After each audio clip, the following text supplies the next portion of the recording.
Welcome to the Word Around Town, Episode 7. If you're curious about what's going on in Northwest Indiana, whether it's real estate, lifestyles, or events, well, you've come to the right place. I'm Steve Jamrock with Realty Executives Premier, your host. And in this podcast, I like to talk a little bit about real estate and a lot about what's going on in our Northwest Indiana communities.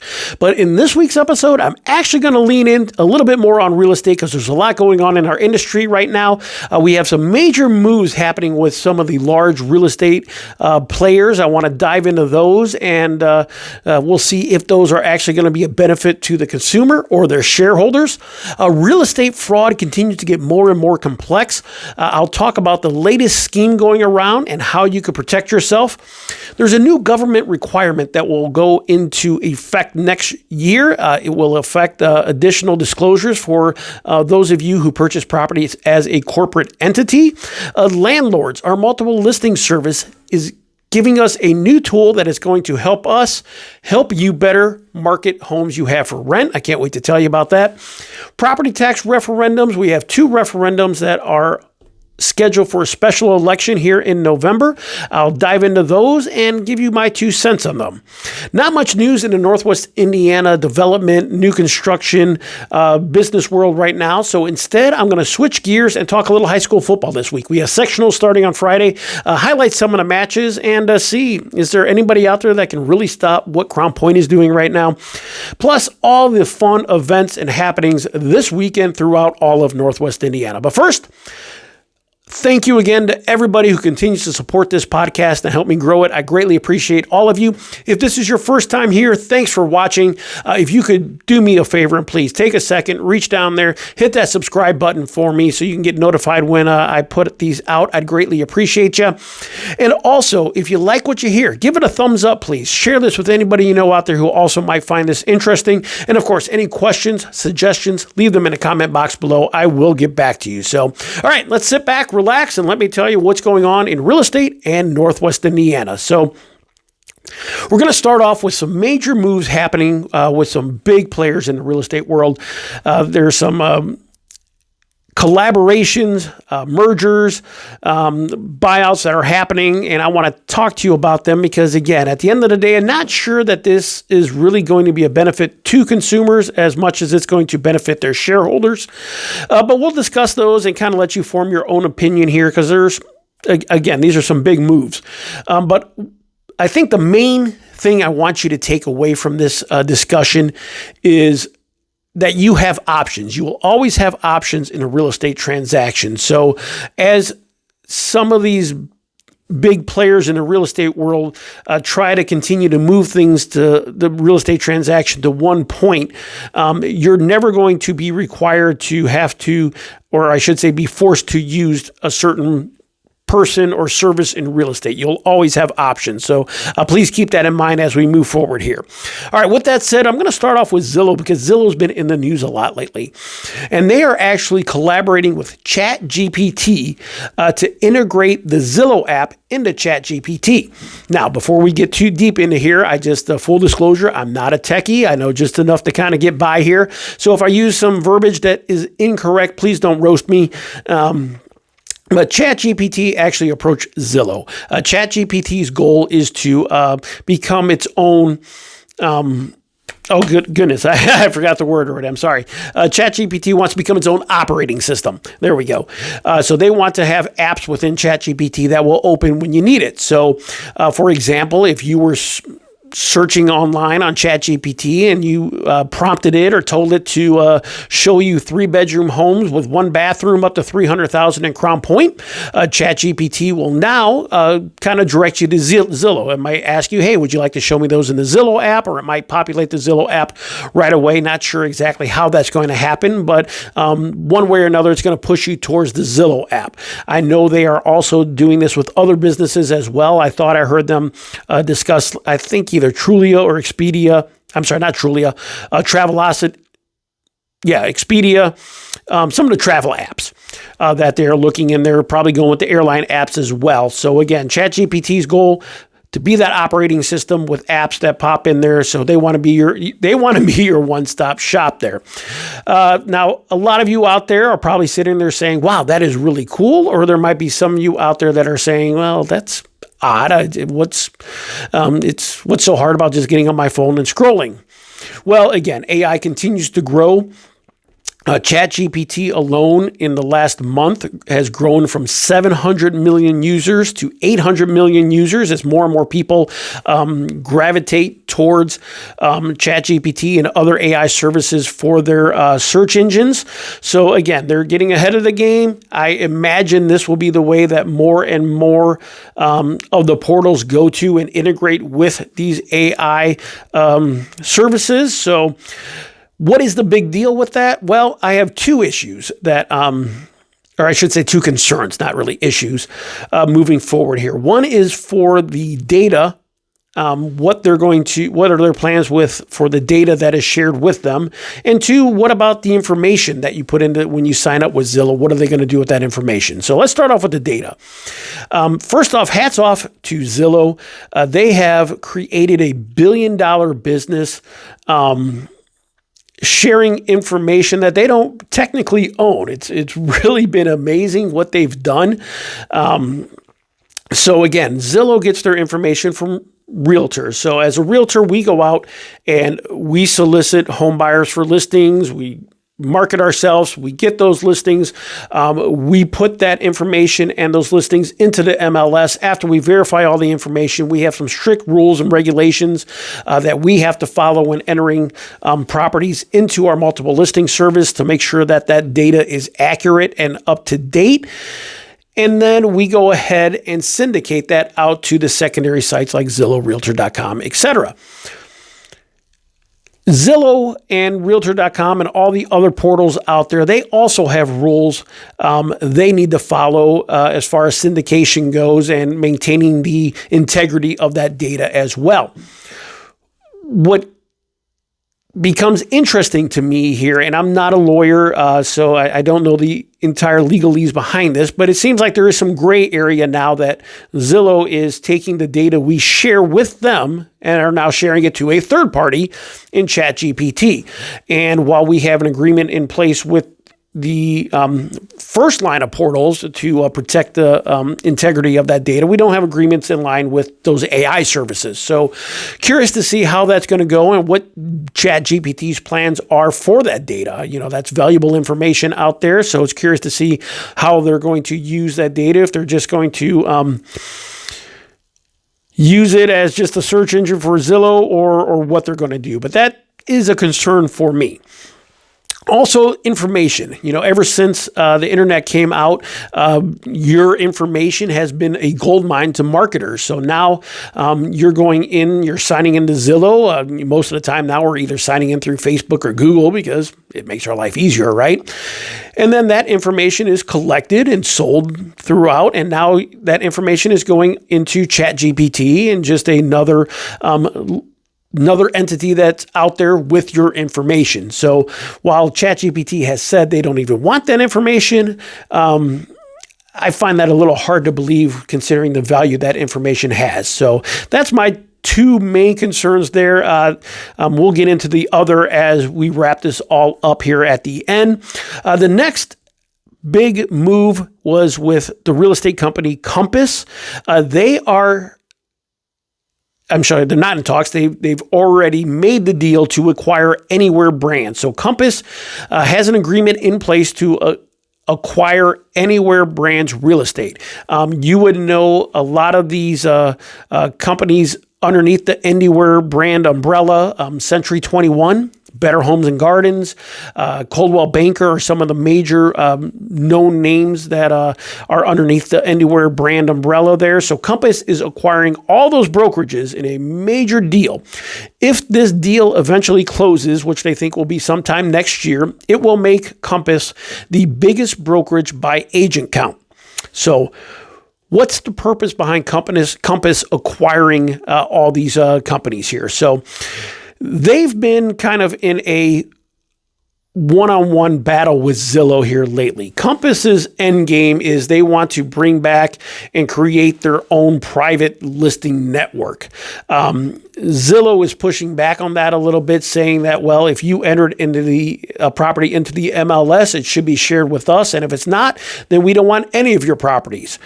So Compass is saying that, well, we are going to continue to move forward with this private listing network and having the biggest brokerage with acquiring even more listings out there that we could put on our private listing network.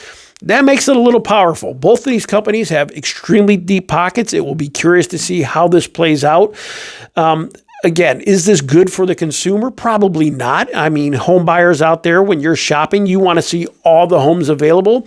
Do you want to go to one portal for something and then go over to have to reach out to Compass and then sign up at Compass's portal to search for what they have available? And then if that happens, I'm sure other real estate companies are going to branch off. So it seems like we're kind of taking a step back from where we were as far as transparency goes and kind of putting things back behind the Iron Curtain.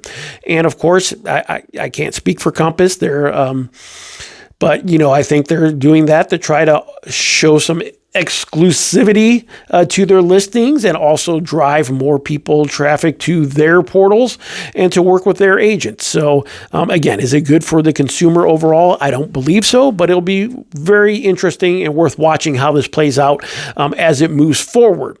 On to the third one here. This one actually happened a few months ago. Rocket Mortgage, they acquired Redfin and Mr. Cooper. Now, Redfin is another real estate company with a fairly active portal service. They have very good technology there and a lot of monthly users there. And then Mr. Cooper is a loan servicer. So basically, Rocket Mortgage has acquired all the necessary tools to keep you from the beginning of the transaction through closing and then circle back with you when you need to refinance in a few years through loan servicing. So that's a big one as well. And again, the key with that one is they have all your information. It's not just a log into Redfin and your phone number and email now. Now they have your demographics of how much money you make, your salary, because you got your mortgage through them, or they service your loan. They social security number, et cetera. All that information, all the valuable things that marketers want, they have all in one place now. So what do these three acquisitions have in common? Well, ever since I got into real estate, companies have been trying to develop the one-stop shop for your real estate needs, whether it's a website or an app. They want you to go to one place to try to make it as easy as possible to keep you there, where you can go ahead and search for your property, find yourself a realtor, apply for your loan, find your home inspector, buy your insurance, order your title work, whatever you need, all in that one spot. Now, what is the issue with that? Well, our job as realtors, we have a fiduciary responsibility to you to look out for your best interest. And if these companies create that one-stop shop, you can guarantee that they're going to farm out referrals, or I should say sell referrals to businesses to be on their site. And if they are incentivizing realtors or loan officers or inspection companies or insurance companies to stay on their site, then are we truly looking out for the consumer's best interest if we're being incentivized to kind of push you to one of their preferred vendors? I don't think so.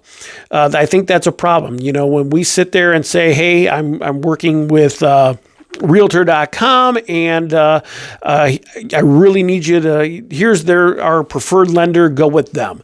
That's a problem when we know that you could probably get a better rate somewhere else, or there's a better deal out there for insurance, but we're pushing you over here. Again, our job, our duty is to look out for your best interest. And when this all comes into one goopy mess, so to speak, even though we are slowly being conditioned and to make our lives easier with one app and one stop, it's not in your best interest. So again, wrapping this up here, know that you have options. When it comes to a real estate transaction, it is best to keep your options open. It is best to shop around a little bit. If a realtor or a lender or anybody ever pushes you towards, hey, you have to work with this one. New construction is notorious for this, walking in there and saying, oh, here's our lender. I strongly recommend you use them. They got a great rate, whatever. that should raise a red flag for you, and you should take a step back and kind of rethink what's happening. What's the purpose? Why are they doing that? So again, remember, you have options in a real estate transaction. At the end of the day, is this going to benefit the consumer? Yes, in some ways, but mainly I think this is just going to be a benefit to their bottom line and their shareholders. Keep your options open out there. Hire yourself a good realtor who can help you through the entire transaction. So, all right, real estate fraud becoming more and more complex out there. And again, this goes back to AI as well, which is, while it might be helping make our lives easier in some aspects, it's also making real estate fraud a lot easier as well.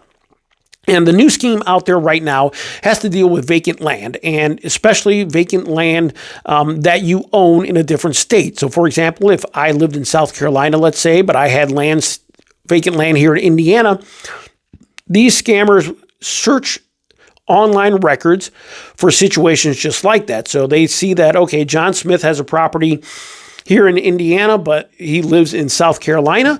So they'll contact realtors throughout the region until they come up with somebody who has interest in helping them sell that parcel. They go so far as to make fake IDs, fake documents, fake social media sites. It is incredibly accurate what they do. A few of these have actually gone on to actually close and sell, and there's lawsuits going on right now because of that. Most of them, thankfully, have been snuffed out due to great due diligence by realtors or title companies to where something just doesn't stand out right. We send out certified letters to the owners and find out, yeah, no, I'm not selling my property. What's going on? So again, it's very important if you own any property out of state, to check in on it from time to time. So what can you do to help prevent this type of real estate fraud? Number one, again, just Google your property every once in a while, especially if you're out of state. Just see if any red flags pop up. If you put in your address and the first thing that pops up is ZillowRealtor.com, you might have a problem. If you know a realtor in that area, reach out to them and say, hey, can you go ahead and just kind of put a star next to this address? If you ever see anything pop up here, let me know right away. And then I think most importantly, you can go to your county records office online and sign up for alerts. I know Lake County does this. I'm pretty sure Porter County does it as well here in Indiana, where you can go ahead and register anytime a title search is done or anything is done that would affect the chain of title on your property. You'll receive an alert for that. So again, right now, it's all about due diligence now and just checking back in. You can no longer set it and forget it. And as easy as technology is making our lives and making it so much easier and smoother to do real estate transaction, it's also making it so much easier for real estate fraud as well. So stay vigilant out there. Make sure that you continue to keep an eye on your properties. All right. There is a new government requirement coming down the pipeline next year for those of you that buy homes as a corporate entity. So think about, maybe you're an investor and you have Bob Smith Homes LLC, or you have a trust. Those would be corporate entities. All right. So beginning March 1st, 2026, if you buy a property cash as an entity, closing agents are required to report that real estate transaction to the Financial Crimes Enforcement Network. I believe that's going to be FinCEN for short. Transactions are going to have to report the close date, the property address, person associated with the transfer, the seller information, if the transfer is in a trust, the trustee's information as well. They're going to want the purchase price, payment information. Here's the big one, your bank account information and where those funds came from. So this really is a major step from the government to help counter not only fraud, but money laundering as well. So it's just another hassle for those of you who purchase properties on the up and up. But again, it's a big change coming for a lot of you. That's going to be in March. Make sure you're aware that there's going to be much more disclosure needed when you purchase a property into your business, LLC, corporation, trust, whatever it is, if you're paying cash here in the future. All right, landlords. Our multiple listing service has entered into an agreement with a company called Rental Beast. This is, think of rental portal on steroids. So if you list your property in the MLS with a realtor, we can go ahead and put it into Rental Beast, which will then syndicate it out to just about every rental portal out there. There will be applications in there for you to use. We can go ahead and do background checks, all kinds of great tools and uses for all your rental needs. So if you're out there, I know a lot of landlords that keep those off market and private, but if you have a lot of homes out there, if you're looking for help in managing those properties and getting them out there and advertised, we can definitely help with a great new tool for you that will get it out in front of a lot more eyes. So if you're curious about that or have any questions, leave them in the comments or reach out to me directly. I'll be happy to talk to you about the Rental Beast. All right. Next up, property tax referendums. And this one will always touch a few people in the wrong spot. So we have two new property tax referendums in the area that are coming up for special election here in November. Hanover Central School District and the Lake Central School District are asking for renewals of expiring property tax referendum. So I think these last for every 8 years. So these are two that were already in place, and they are asking for them to be renewed. Now, before we get into the actual referendums, I guess for those of you that aren't familiar here in Northwest Indiana, maybe you just moved here, you're not sure what I'm talking about. Years ago, our governor then, Mitch Daniels, enacted property tax caps. Okay, you've probably heard about those. Those were probably what kind of attracted you to move to Indiana, maybe a little bit. Those property tax caps are where property taxes are capped on a personal residence, your main property, at 1%. Investment properties, second homes, are capped at 2% of their assessed value. So 1% for your primary residence, 1% of the assessed value, 2% for investment properties or second homes, and 3% for commercial and industrial properties. Those tax caps were then enacted or ratified into our state constitution to make it very difficult to change. So while they have been great at keeping our property taxes low, the issue becomes when a municipality and or school district needs additional funds, they have to put out a referendum onto the ballot for voters to approve. That's the only way that they can go ahead and raise money through a property tax increase. All right.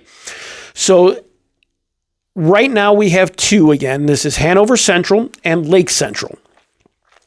Hanover Central their referendum is just looking to renew their current property tax referendum at its current rate. There is no increase. Your tax bill is basically going to stay the same as far as school funding goes. Lake Central is looking to also renew their referendum, but they are looking for an increase in property taxes from 17 cents per $100 of assessed value to 26 cents per $100 of assessed value. So that one's actually fairly significant. But again, we have to kind of look at this with a broad picture. And I will never tell you how to vote. That is between you and your beliefs and how you feel the system is being handled, whatever. It's up to you. But what I do ask you to do is to do your research. There is so much false information on social media. And I'm sorry, there's just some really stupid comments about property taxes and these referendums and how they're being used. So please, if you live in the Hanover Central School District or the Lake Central School District, please reach out to your school board, attend a school board meeting, reach out to your administrators, and find out exactly how that money is being used and where it's going. I can tell you in my research and talking with educators and administrators that I know, this money is very valuable to them to help acquire and pay for top talented teachers, school resource officers, and it helps cover the cost of transportation as well, because that's a continued cost that continues to rise. Now, I know many of you are like, well, they should, work within their means. Well, they're also getting their budgets cut because our state has changed up their funding as well. So with that said, again, I'm not telling you how to vote one way or another or to support these, but what I can tell you is when I talk to home buyers all the time who are looking to move to Indiana from out of state, yes, low property taxes are definitely a plus. Our taxes are also some of the lowest in the country. But the other thing that they're looking for is the quality of the school system. They want to move to a community that has a good school system. And we are blessed throughout Northwest Indiana with some of the best school systems around. And in order to continue to maintain those quality schools, they have to attract the top talent, which means they have to pay these teachers. And in order to do that, they need the funding for it. With that said, good quality schools also affect your home value positively. School systems that are struggling to attract top talent typically have a negative effect on your home's value. So, yes, you may be asked to pay an extra $100 or $200 a year in property taxes. Does anybody really want that to happen? No. But if your property values continue to go up because of it, and when you sell, you'll recoup a lot more money for your home, it kind of makes sense to have a good school system in your community. They do a lot more than provide an education. A good quality school system beefs up property values, makes your community desirable. So again, do your research, please. I'm not telling you to vote one way or another. I want you to make that decision on your own by doing your own research. Just know that, again, low property taxes are not the only benefit of Northwest Indiana. Our school systems are great. Try to keep them great. All right. Okay. So with that said, we're going to go ahead and move on to high school football. I guess we'll stick with school news because again, there's not much. Typically, I like to go into what's coming right now in the Northwest Indiana, but there's not much happening in the last week as far as news goes. So, high school sectionals start this week, and there's some really interesting matchups here. For those of you that follow high school football, you know Crown Point for the last 4 or 5 years has just been a force out there. And actually, this is their 4th consecutive season that they finished their conference season undefeated. And if you follow Crown Point, they're not only undefeated and they're not only winning games, they are dominating in every facet. And what's really interesting about that is last year the last 2 years, they've had really great teams. 2 years ago, they went down to the state championship and they lost a lot of talent from those teams. And we're wondering what would happen to Crown Point. Well, they not only continue to roll, I think they even got better out there. I mean, so many of their games, they've had a running clock throughout their matchups because they've just been winning by so much. So with that said, here this Friday at Lake Central, Crown Point will battle the Lake Central Indians. And then they've already beat Lake Central once. Sorry, Lake Central, I think Crown Point is going to do it to you again. And that would go ahead and put them into a sectional championship game against the winner of Portage and Penn. Now, Portage, you've played some tough games. You've had some close matchups, but again, I don't think you are ready to face off with the Penn Kingsmen there. So that should give a sectional championship game of Crown Point and Penn. And if there's one school up in this area that could go ahead and give Crown Point a challenge, I think it can be Penn. And I think this is going to be the 3rd year in a row if they both meet up if they both win and meet up in the championship, that they meet up for that championship game. So that should be a really, really good matchup if it comes to fruition, Crown Point at Penn. But again, got to get past Lake Central first, and that's this Friday, and Portage plays at Penn this Friday. Over in 5A, Michigan City plays at Valparaiso. That is kind of the highlight of the 5A matchup there. And then the real interesting part of that, the winner of that game, I would think should go on to win their sectional there, which would then put them on a collision course course with Maryville in the regional. So I think Maryville, Valpo, and Michigan City are probably the three tops in this area as far as 5A schools go. So those should be some good matchups there. Over in 4A, Hanover is at Lowell and Hobart at New Prairie. I think Lowell has the advantage over Hanover and Hobart. I said you were back before, then you laid an egg against Andrean. I'm rolling with you this one here to beat New Prairie. In 3A, did you know that the nation's leading rusher in high school football is from Northwest Indiana? That's right. Knox. Miles McLaughlin has rushed for over 2,100 yards this season and is over 10,000 yards for his high school career. That's pretty cool. I ran across an article a while back talking about the nation's leading rusher, and I'm like, holy crap, he's from Northwest Indiana. So, Knox is going to play at Jimtown, so if you're curious about seeing a little bit of history there with the nation's leading rusher, head on out and watch Knox take on Jimtown and see Miles McLaughlin in action. Should be exciting. Wheeler, who is 7-1, plays at Lake Station. Wheeler's got a really good football team this year. They should go ahead and beat Lake Station, and that would put them on a collision course with Andrean in the second round. Now, Andrean kind of had an up and down year this year, but one thing about every Andrean sport, it doesn't matter what they did during the regular season, they show up in playoff time. So toss out the records at that one. That would be a real fun game to watch, Wheeler and Andrean, if Wheeler gets past Lake Central in the first round. And the 1A sectional is North Judson at South Central, which, again, my money's on North Judson on that one. So that is the high school football sectional. It's going to be a great Friday and Saturday. Going to be a great weekend. So get out there, catch a little Friday night light, support these great high school programs there, and support our kids here in the region.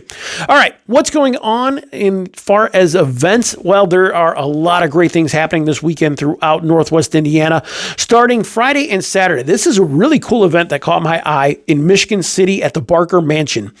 On Friday the 24th and Saturday the 25th, they are doing a candlelight mystery tour of the mansion. Rumor has it that there's some kind of tunnel underneath the mansion that connects with the old factory. So you're going to be able to go through the mansion with candlelights and search for this tunnel. Again, just seems really cool, kind of different. And that, you know, for those of you that believe in a little bit of spirituality, should be kind of interesting there. Also, Friday in October 24th, in Crown Point at the Lake County Fairgrounds is the Hometown Happenings Witches in the Woods 5K.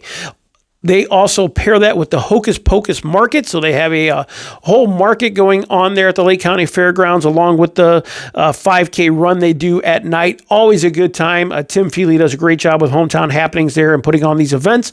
And if you are running the 5K, make sure you smile pretty. My wife Marcy's going to be there taking pictures for that event. All weekend in Valparaiso at the Memorial Opera House is going to be a screening of the cult classic Rocky Horror Picture Show. You can't have Halloween without the Rocky Horror Picture Show. Screenings start at 8 o'clock. And again, I think there is an age limit. I think it might be 16 or 18 and up. So make sure you check with the Valpo Opera House there and for tickets. Again, that's the cult favorite Rocky Horror Picture Show being screened at the Valpo Opera House all weekend starting at 8 o'clock. All right, this event is really cool. I'm going to try to make it there on Saturday, October 25th at 7 o'clock at the Hammond Civic Center. An armored medieval cage fight. Yes, you think knights in armor with swords and maces and spears and just going at one each other in a metal cage. I mean, I'm not big for for a lot of the cage matches, etc., but this sounds really cool. Just watching, knights in armor battling like they were in the medieval times. So should be a really cool event. This is the first I've ever heard of it, but it caught my eye. That's Saturday, October 25th at the Hammock Civic Center at 7 p.m. Totally different now, changing gears, bike gears actually.